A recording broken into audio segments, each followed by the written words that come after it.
Keeper of the light. সমুদ্রের ধারে এক বিশাল বাতিঘরে একাই থাকত অর্ক। তার জীবনটা ছিল একটা বাঁধা রুটিন, দিনরাত জাহাজের জন্য আলো জ্বালিয়ে রাখা।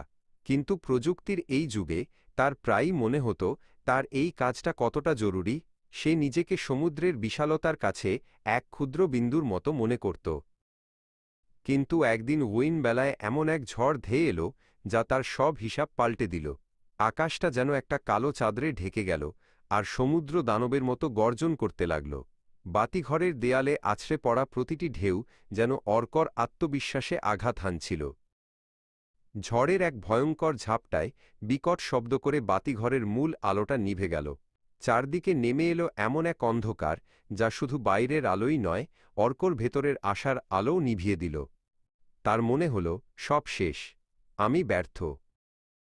হতাশায় ভেঙে পড়ে সে যখন বসেছিল, তার চোখ পড়ল কোনায় পড়ে থাকা একটা পুরনো ধুলোমাখা লণ্ঠনের উপর। ওটা ছিল একটা হাতে ঘোরানো জরুরি লণ্ঠন। তার মনে পড়ল দাদুর কথা, সবচেয়ে নির্ভরযোগ্য শক্তি নিজের হাতেই থাকে। অর্ক নিজের ভেতর থেকে একটা অদ্ভুত শক্তি অনুভব করল। সে ভাবল, এই বিশাল ঝড়ের কাছে এই ছোট আলো হয়তো কিছুই না, কিন্তু হাল ছেড়ে দেওয়ার চেয়ে নিজের শেষ শক্তিটুকু দিয়ে চেষ্টা করা অনেক বেশি সম্মানের। সে লণ্ঠনটা হাতে তুলে নিল, যেন নিজের ভাগ্যকেই হাতে তুলে নিচ্ছে। সে অবিরাম লণ্ঠনটা ঘোরাতে লাগল। তার হাত অবশ হয়ে এলো, কাঁধে তীব্র ব্যথা, শরীর ক্লান্তিতে ভেঙে পড়ছে। কিন্তু তার মন ছিল স্থির। প্রতিটি ঘূর্ণনের সাথে সে যেন নিজের ভেতরের ভয় আর সন্দেহকে দূরে ঠেলে দিচ্ছিল। অনেক দূরে উত্তাল সমুদ্রে পথ হারানো এক মাছ ধরার নৌকার নাবিকেরা হাল ছেড়ে দিয়েছিল।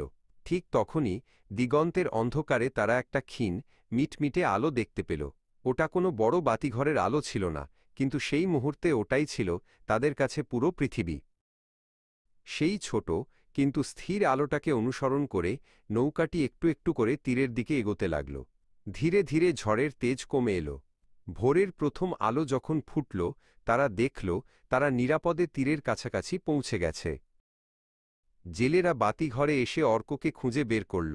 তাদের মধ্যে সবচেয়ে বয়স্ক জেলে অর্কর কাঁধে হাত রেখে বলল, আপনার ওই বড় আলোটা হয়তো খুব শক্তিশালী, কিন্তু যে মানুষটা ওই ভয়ঙ্কর ঝড়ের মধ্যে একটা ছোট লণ্ঠন জ্বালিয়ে রাখার সাহস রাখে, সেই আসল বাতিঘর।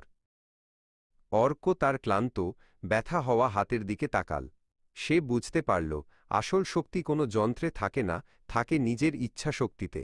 সে হয়তো পৃথিবীর কাছে ক্ষুদ্র, কিন্তু সে শিখেছে কিভাবে নিজের ভেতরের শক্তিকে জাগিয়ে তুলে নিজের এবং অন্যের জন্য আলো হয়ে উঠতে হয়।